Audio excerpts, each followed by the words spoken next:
Batang babae gumaling sa kanyang malubhang karamdaman matapos bigyan at pakainin ng paring ito ng strawberry.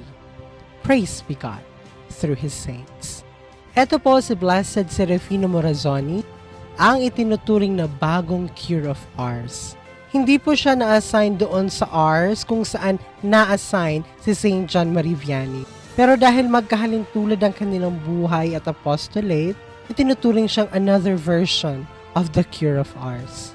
Na-assign po siya doon sa lugar na tinatawag na Chuso for 49 years. Ni minsan po hindi po siya nalipat sa ibang parokya or ibang lugar. Yes, binigyan siya ng option ng obispo kung gusto niyang malipat or inoferan siya ng mas magandang lugar, pero mas pinili niyang manatili sa Chuso. Kilala ang paring ito dahil sa kanyang gift of healing. Maraming pumupunta sa kanya asking for blessing. May isang pagkakataon kung saan merong bata at sinabi ng magulang na ipapabless nila kay Blessed Serafino. Pero nag-refuse itong si Blessed Serafino dahil sabi niya, pinareho lang naman ang kapangyarihan o yung blessing ng mga pari. Kaya pinapapunta niya yung magulang o yung bata doon sa kanilang sariling kura paroko. Pero dahil sa pag-i-insist ng pamilya, blines ni Blessed Serafino yung bata at agad naman itong gumaling.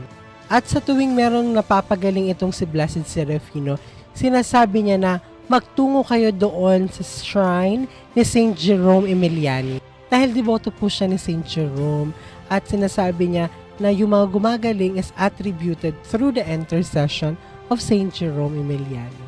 Dahil minsan na rin gumaling itong paring ito mula sa karamdaman through the intercession of Saint Jerome Emiliani. Kaya naman hindi siya nakakalimot bumisita doon sa shrine na yun every Monday and Friday.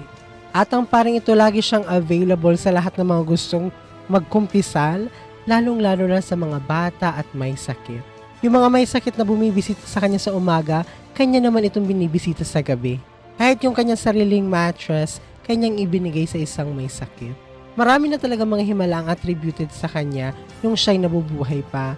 At nung namatay siya, nung ililibing na siya, isa sa mga naitalang milagro, ay merong isang pilay at nung hinawakan niya yung kabaong ng blessed na ito, siya ay nakalakad at gumaling.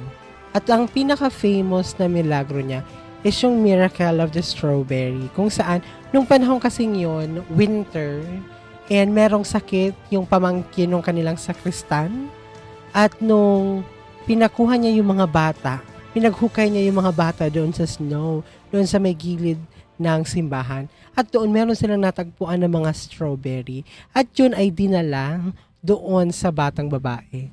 At matapos niyang kainin yung strawberry, ito ay gumaling. At alam niyo ba na si Blessed Serafino Morazzoni, kapag ginigreet niya yung mga tao, sinasabi niya, Praise be Jesus and Mary.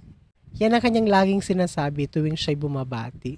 Kung gusto niyo pa ng mga kwento ng mga healing saints, just let me know in the comments section. Hanggang dito na lang muna, Chingos and Faith. Ito po ang inyong Hermano nagpapaalalang, piliing maging masaya at piliing maging banal. Maraming salamat!